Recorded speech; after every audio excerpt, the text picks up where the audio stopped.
कहते हैं ना, जो होता है अच्छे के लिए ही होता है। लेकिन जब हो रहा होता है तब हमें समझ नहीं आता। और हमारे जैसे जो मलिन मन के लोग हैं उनको तो बिल्कुल भी समझ में नहीं आता। लेकिन जो भगवान पे बहुत अटूट श्रद्धा रखते हैं, उनके साथ बड़ी-बड़ी परिस्थितियाँ भी आ जाती हैं, बहुत बड़े कष्ट भी आ जाते हैं, तब भी उनका विश्वास बिल्कुल नहीं डगमगाता और उस अमंगल में भी उन्हें भगवान का ही कोई विधान और भगवान की ही कोई कृपा नज़र आ रही होती है। ऐसे ही एक गृहस्थ जीवन से एक बहुत बड़े महाभागवत थे, जो श्री कृष्ण भगवान के भक्त थे और उनकी भक्ति किया करते थे। और वो 8 पहर जो है वो भगवान की सेवा पूजा करते थे और उनको भोग लगाते थे। और अपनी इस भक्ति के लिए अपने क्षेत्र में, अपने गाँव में वो बहुत प्रसिद्ध थे, कि वो इतनी भक्ति करते हैं, इतने बड़े महाभागवत हैं। और जो जीविकोपार्जन था, उनके जीविकोपार्जन का उनका एक परंपरागत तरीका था, जो उनके यहाँ चला आ रहा था कुल परंपरा से, कि जिसमें वो धन जो है वो ब्याज पर दिया करते थे और बदले में कुछ समय के लिए जो है वो धन लेने वाले व्यक्ति के आभूषण रख लिए जाते थे और ब्याज सहित जो है वो फिर वो व्यक्ति धन लौटा के अपना आभूषण ले जाता था। लेकिन क्योंकि वो इतने बड़े इतने धर्मनिष्ठ, इतने ईमानदार और इतने सच्चे व्यक्ति थे कि वो कभी भी किसी से भी जो है वो अ अ, वाजिब ही ब्याज लेते थे और कभी भी उन्होंने कभी कोई ऐसा गलत पैसा नहीं लिया अपना। और इतना ही ब्याज लेते थे जितना, ताकि उनकी जो है अपनी गृहस्थी अच्छे से सही से चल सके और जो है भगवान की पूजा सेवा हो सके, भोग लग सके उनको। अब क्योंकि वो इतने प्रसिद्ध थे और इतने बड़े महाभागवत थे, जिसके कारण उनकी ख्याति जो है वो बहुत बढ़ती जा रही थी।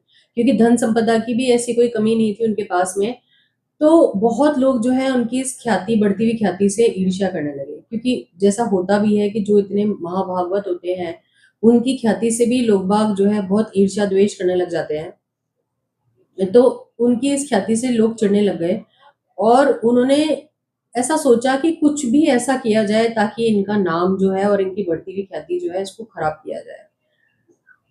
और उन्होंने इसके लिए क्या किया, वहाँ राज्य का जो मंत्री था, उस मंत्री को भी जाके बताया कि भई ऐसे-ऐसे एक महाभागवत है और वो बहुत प्रसिद्ध होते जा रहे हैं और उनका कुछ ऐसा करना चाहिए कि इनकी ये प्रसिद्धि जो है ना, ये मिट्टी में मिल जाए बिल्कुल। मंत्री भी उनकी बातों में आ गया और मंत्री ने जो है उनके साथ मिलकर के एक प्लानिंग करी कि भई कैसे ये कुछ ऐसा किया जाए ताकि इसका नाम खराब हो। अब 1-2 दिन बाद जो है एक व्यक्ति उमा भागवत के पास गया और उसने कहा कि भई मुझे जो है मेरी बेटी का विवाह है और मुझे धन की बहुत ज़्यादा आवश्यकता है। तो आप मुझे जो है धन दे दीजिए, 10,000 रुपए मुझे चाहिए। तो उन महाभागवत ने कहा कि भई आपको यहाँ का नियम तो पता ही है होगा, आप जो है अपना आभूषण जमा कराइए, स्वर्ण आभूषण, और 10,000 रुपए ले जाइए और कुछ दिनों बाद आप अपना, कुछ समय बाद अपना ब्याज सहित आप लौटा दीजिएगा और अपना जो है आभूषण आप ले जाइएगा। तो उसने बोला कि ठीक है, ये रहे मेरे आभूषण। तो उन्होंने कहा कि वहाँ बक्सा रखा है, उसमें अपना पर्ची लगा के अपने आभूषण जो है वो उसमें डाल दो। मतलब वो भगवान पे उनकी इतनी अटूट श्रद्धा विश्वास था कि वो स्वर्ण को हाथ लगा के भी नहीं देखते थे कि क्या जमा कराया जा रहा है, कौन कितना दे के जा रहा है, बस वो इतना विश्वास करते थे। तो वो व्यक्ति जो है वो रख के चला गया। थोड़ी देर बाद उसी प्लानिंग में जो शामिल दूसरा व्यक्ति था वो आया, उसने कहा कि भई मुझे ऐसे-ऐसे पैसे की बहुत आवश्यकता है, मेरे घर में ऐसा है, वैसा काम है। तो उसने भी वही बातें अपनी ज़रूरत बताई, तो उन्होंने कहा कि ठीक है, अपना स्वर्ण रखो और पैसे ले जाओ। उसने भी वही किया कि रखा बक्से में अपना सामान, पर्ची लगा के अपने आभूषण, और जो है वो चला गया। थोड़े समय बाद फिर वो तीसरा व्यक्ति आया जो उस प्लानिंग का हिस्सा था और वो भी ऐसे ही करके पैसा लेके चला गया और बक्से में वो अपना सामान रख गया। अब कुछ दिनों बाद 4-5 दिन बाद ही जो है वो पहला व्यक्ति आया और उसने कहा कि भई मेरा हो गया इंतज़ाम पैसे का, ये लो आप अपना पैसा ले लो ब्याज सहित और मेरे आभूषण वापस लौटा दो। तो उन्होंने कहा कि भई बक्से में आपने पर्ची लगा के रखी है, आप जाइए और अपना ले लीजिए उसमें से।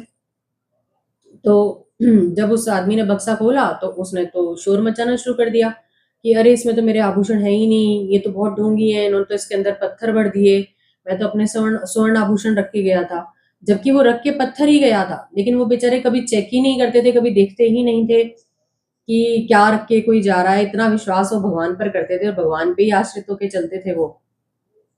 तो उस व्यक्ति ने शोर मचाना शुरू कर दिया कि अरे! ये तो ढोंगी हैं, ये कोई महाभागवत नहीं है, देखो इन्होंने मेरे साथ कितना बड़ा छल कपट किया है। अब क्या हुआ कि थोड़ा-सा लोग इकट्ठे होने लग गए, फिर थोड़ी देर बाद वो दूसरा व्यक्ति आ गया, उसने भी वही कहा कि ये लो मेरे ये पैसे ले लो ब्याज सहित और मेरा आभूषण दे दो।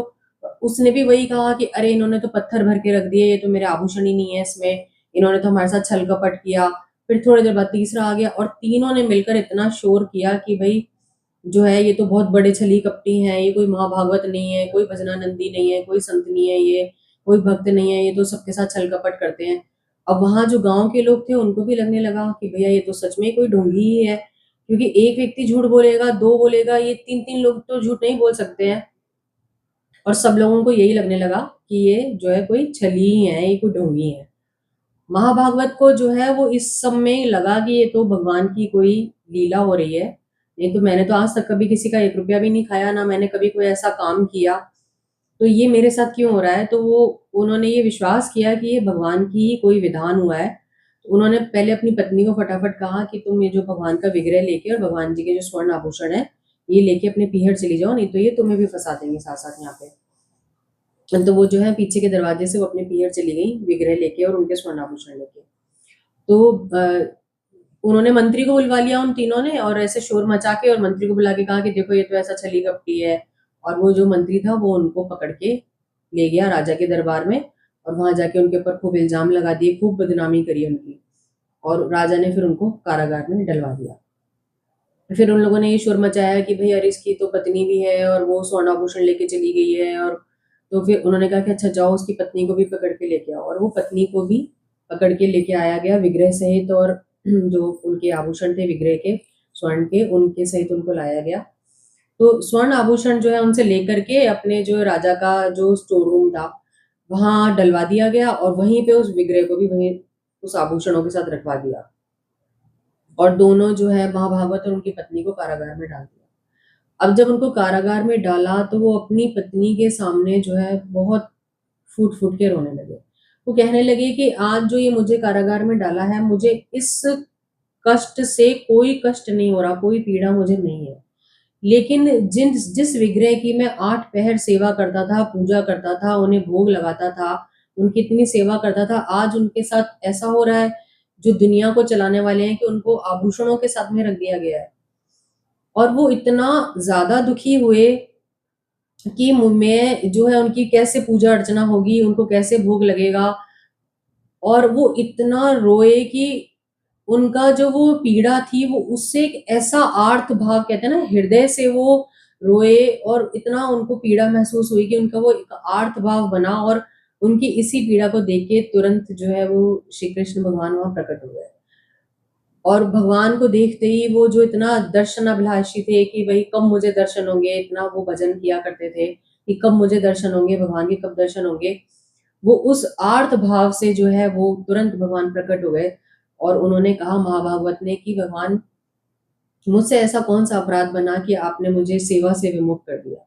मुझे मेरे इस कष्ट से कोई कष्ट नहीं है, लेकिन आप मुझे मेरी सेवा से विमुख मत करो। आप कुछ भी ऐसा कीजिए कि मेरे से सेवा ना छूटे। तो कहते हैं ना कि भगवान अपने भक्त को कष्ट में नहीं देख पाते और जो प्रेम उन्होंने जो आर्त भाव उन्होंने देखा भगवान ने, उससे भगवान इतना प्रसन्न होते हैं। फिर भगवान ने जो है वहाँ के जो अधिकारी थे, उनको कुछ ऐसी अंतः प्रेरणा करी क्योंकि ये जो महाभागवत हैं, इनको कोई छल-कपट करके फँसाने का प्रयास किया गया है।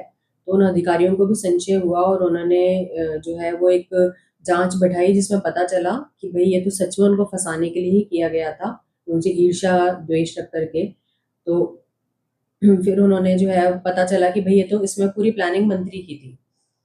तो मंत्री को पकड़ लिया गया और उन तीनों को जो उस प्लानिंग में शामिल थे, उन तीनों को पकड़ लिया गया और राजा के दरबार में पेश किया।